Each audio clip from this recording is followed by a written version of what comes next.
হোটেলের জনপ্রিয় আজকে আমি তেল মশলা ছাড়া আমি এই নল্লি বা পেশোয়ারি নল্লির রেসিপি শেয়ার করব। বিসমিল্লাহির রহমানির রহিম। হ্যালো এভরিওয়ান, আসসালামু আলাইকুম। এখানে আমি গরুর পায়া নিয়েছি। তো আমি এটা ওজন করে দেখিনি কতটুকু আছে, তবে মিনিমাম 3 কেজির মতো হবে। তো আমার গরুর পায়াগুলো একটু বড় করে কাটা, আর আমি এখানে হাফ কেজির মতো সলিড মাংস নিয়েছি, আর মাংসতে কিন্তু চর্বিও ছিল।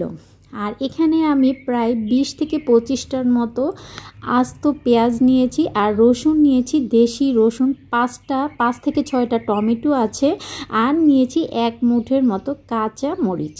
এখন আমি সরাসরি রান্না করতে চলে যাব, এই জন্য আমার লাগবে ঘি। আমি কিন্তু এখানে 2 টেবিল চামচের মতো ঘি দিয়েছি, আর ঘি খুবই সামান্য একটু ঘি দিয়ে এত মজার। আপনারা তো মশলা দিয়ে অনেক রকমভাবে খেয়েছেন, কিন্তু জনপ্রিয় আজকে আমি হোটেলের এই নল্লিটা এইভাবে রান্না করব। একবার হলেও আমার রেসিপিটা দেখে বাসায় ট্রাই করবেন, আশা করি কেউ নিরাশ হবেন না। এটা খেতে যে এতটা মজার, সত্যি কথা বলতে আমরা তো মশলা খেতে খেতে আর ভালো লাগে না, কম মশলায় এত মজার হয়। কোনো রকম হলুদ, মরিচ গুঁড়া, আস্ত গরম মশলা কোনো কিছুই আমি ব্যবহার করব না। তো ঘিটা গরম করে আমি বড় একটা প্যান নিয়ে নিয়েছি যেন নাড়াচাড়ার সুবিধা হয়। এখন আমি নল্লিগুলো দিয়ে দিয়েছি। নল্লি দিয়ে একটু নেড়েচেড়ে মিক্স করে নিচ্ছি। যেহেতু অনেক বড় বড় হাড়, এটা আসলে মিক্স করতে আমার একটু কষ্টই মনে হচ্ছিল, কিন্তু কি করার, এটা একটু ঘিয়ের সাথে মিক্স করে নিলে ভালো হয়। আপনারা চাইলে মিক্স না করেও এটা কিছুক্ষণ ঢেকে রাখলে দেখা যাবে যে নল্লি থেকে একটু পানি ছাড়বে, তেল ছাড়বে, সেটাতেও এটা মিক্স করে নেওয়া সহজ হবে।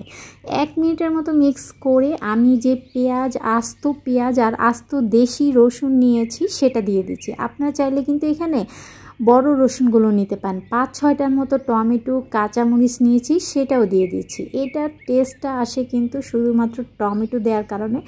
টমেটো দিলে এর গ্রেভিটাও একটু ঘন হয় এবং খেতেও অনেক মজা হয়। আমি স্বাদ মতো লবণ দিয়ে দিচ্ছি।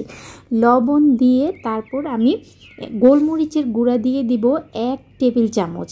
এটা এখানে কালো সাদা গোলমরিচ মিক্স করে আমি গুঁড়া করে রেখে দিয়েছিলাম, সেখান থেকে 1 টেবিল চামচ দিয়ে দিচ্ছি। যেহেতু আমি এতে মরিচ গুঁড়া দিচ্ছি না, তাই গোলমরিচের ঝালটাই এতে আসবে। আর হাফ চা চামচ সাদা গোলমরিচটা দিচ্ছি, আস্ত সাদা গোলমরিচটা, কালোটাও আপনারা দিতে পারেন।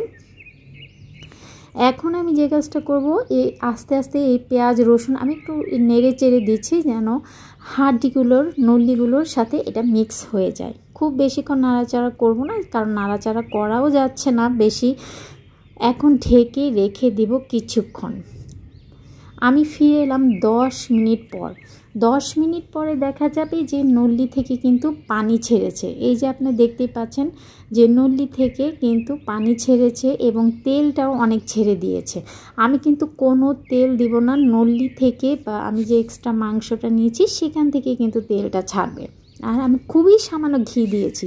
ঘিটা দেওয়ার কারণে ঘিটা আরও বেশি দেয়, বাট আমি ঘিটা একটু কমই দিয়েছি শুধু ফ্লেভারের জন্য। আমি এটা কিন্তু নামানোর আগে আরও 1 টেবিল চামচের মতো ঘি দিব, এতে করে মনে হবে যে পুরো নল্লিটাই আপনি ঘিয়ে রান্না করেছেন। তো সামান্য একটু ঘি দিয়ে এত মজার নল্লি হয়ে যায়। এখন যেহেতু পানি ছেড়েছে, সেহেতু আমি এটা একটু নেড়ে চেড়ে মিক্স করে নিচ্ছি। এখন আমি যে কাজটা করব, আবার ঢেকে রাখবো। এটা আমি একটু এই মশলাগুলোর সাথে কষাবো। কষিয়ে নিলে দেখা যাবে যে এটা খেতে অনেক মজা হয়। এইভাবে কষাতে কষাতেই দেখা যাবে যে পানিটা কিন্তু একদম শুকিয়ে যাবে আর তেল কিন্তু ভেসে উঠবে। আর আপনারা ঝালের পরিমাণটা বেশি খেলে কাঁচা মরিচের পরিমাণটা আরও বাড়িয়ে দিবেন। এখন আমি যে কাজটা করব, আমি গরম পানি নিয়েছি, ফুটন্ত গরম পানি একদম নল্লির মধ্যে দিয়ে দিব, যেন নল্লিগুলো খুব ভালোভাবে ডুবে থাকে, এরকম পরিমাপে পানি দিব। নল্লিগুলো যেন খুব ভালোভাবে ডুবে থাকে। পানিটা দেওয়া হয়ে গেলে এখন আমি ঢেকে আরও কিছুক্ষণ রান্না করব, কারণ নল্লিগুলো যেহেতু আমি চুলায় রান্না করছি, এটা সিদ্ধ হতে একটু সময় লাগবে। 3 থেকে 4 ঘন্টার মতো আমার সময় লেগেছে। এই যে নল্লিগুলো কিন্তু সিদ্ধ হয়ে গিয়েছে আর পানিটাও কিন্তু শুকিয়ে গেছে, গ্রেভিটা দেখুন। এখন আমি এই যে কাজটা করবো, এখানে আমি আলু নিয়েছি। আলুগুলো আপনারা চাইলে আরও আগেও দিয়ে দিতে পারেন। আলু নিয়েছি, নল্লিটা কিন্তু প্রায় 50%-এর মতো সিদ্ধ হয়েছে। এখন আলু আর 2টা আস্ত রসুন নিয়েছি, কারণ আমি যে আগে রসুনগুলো দিয়েছি এগুলো কিন্তু একদম মিক্স হয়ে নল্লির সাথে একাকার হয়ে গিয়েছে। এখন আস্ত রসুন দিয়েছি আর আলু দিয়েছি 5 থেকে 6টা। আলুগুলো কিন্তু এরকম আস্তই দেয়, কারণ এই নল্লির সাথে আস্ত আলু দিয়ে রুটি খেতে যে এত মজার। কিছু শুকনা মরিচ দিয়ে দিচ্ছি, এতে করে সুন্দর একটা ফ্লেভার বের হবে। এখন আমি নেড়েচেড়ে আর কিছুক্ষণ রান্না করব যেন আলুটা সিদ্ধ হয়ে যায়। এই যে আলু সিদ্ধ হয়ে গিয়েছে, তারপর আমি যে রসুন দিচ্ছি সেটাও কিন্তু একদম পারফেক্টভাবে সিদ্ধ হয়ে গিয়েছে। আর এই গ্রেভিটা কীরকম আছে আপনারা দেখে বুঝতে পারছেন। আমার নল্লি কিন্তু রান্না শেষ। এখন এটা পরিবেশনের পালা আর চেটে পুটে খাওয়ার পালা। মশলা ছাড়া অবশ্যই আপনারা একবার হলেও এই নল্লিটা এভাবে করে খাবেন, এবং যাকে খাওয়াবেন সে কিন্তু এভাবেই খাবে। আর আমি কথা দিচ্ছি, একবার যদি আপনারা এইভাবে নল্লি রান্না করে খান, বারবার কিন্তু এভাবেই খাবেন আর এক্সট্রা কোনো মশলা দিবেন না। এখন আমি এটা নামাবো, চুলাটা অফ করে ফেলবো। এর আগে আমি 1 টেবিল চামচের মতো ঘি দিয়ে দিচ্ছি।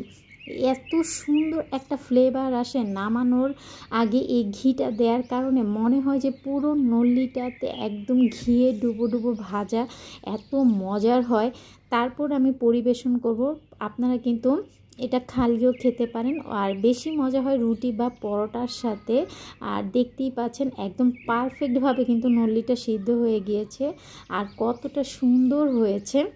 অবশ্যই এইভাবে তেল মশলা ছাড়া একবার হলেও নল্লি রান্না করে খাবেন এবং এর ফ্রেন্ড হয়ে যাবেন। এভাবেই আপনাদের খেতে ইচ্ছে করবে, এতটা মজার।